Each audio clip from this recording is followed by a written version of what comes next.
Hello friends, welcome back to genuine computers. So ఫస్ట్గా ఒక చిన్న అనౌన్స్మెంట్. షార్ట్ హ్యాండ్ నేర్చుకోవాలి అనుకున్న వాళ్ళు మంత్లీగా అయినా జాయిన్ అవ్వచ్చు, లేదా టోటల్ కోర్స్ కింద అయినా జాయిన్ అవ్వచ్చు. సో డీటెయిల్స్ అనేవి ఇందులో మెన్షన్ చేశాను, చూడండి.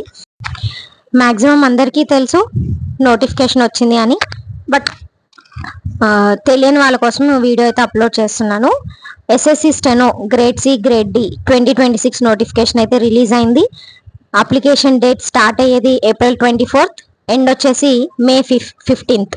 సో ఇంట్రెస్ట్ ఉన్న క్యాండిడేట్స్ అప్లై చేయడానికి ట్రై చేయండి. మ్యాక్సిమం వేకెన్సీస్ వచ్చేసి అప్రాక్సిమేట్గా 731 ఉండొచ్చు.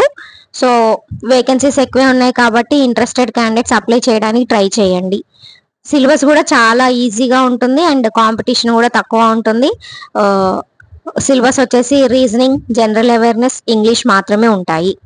అన్ని కాంపిటేటివ్ ఎగ్జామ్స్ లో ఈజియెస్ట్ ఎగ్జామ్ ఏదైనా ఉంది అంటే అది ఎస్ఎస్సి స్టెనో మాత్రమే. సో సిబిటి క్వాలిఫై అయ్యాక నెక్స్ట్ మనం రాయాల్సింది skill test. So skill test 10 minutes dictation, transcription కి 50 minutes అండ్ గ్రేడ్ సి అయితే 40 minutes. సో ఇదంతా జస్ట్ అలా పెట్టాను, మనం ఫర్దర్ గా మళ్ళీ డిస్కస్ చేసుకోవచ్చు దీని గురించి. స్కిల్ టెస్ట్ క్వాలిఫై అవ్వాలంటే మనం నేర్చుకోవాల్సింది short hand. So short hand interest ఉన్న క్యాండిడేట్స్ జాయిన్ అవడానికి ట్రై చేయండి. ఇప్పటి నుంచి జాయిన్ అవుతే మనం స్కిల్ టెస్ట్ టైం కల్లా కూడా పికప్ అవ్వచ్చు. సో మనకు only 80 words per minute and 100 words per minute speed ఉంటే సరిపోతుంది. కాబట్టి ఇంట్రెస్ట్ ఉన్న క్యాండిడేట్స్ జాయిన్ అవ్వండి.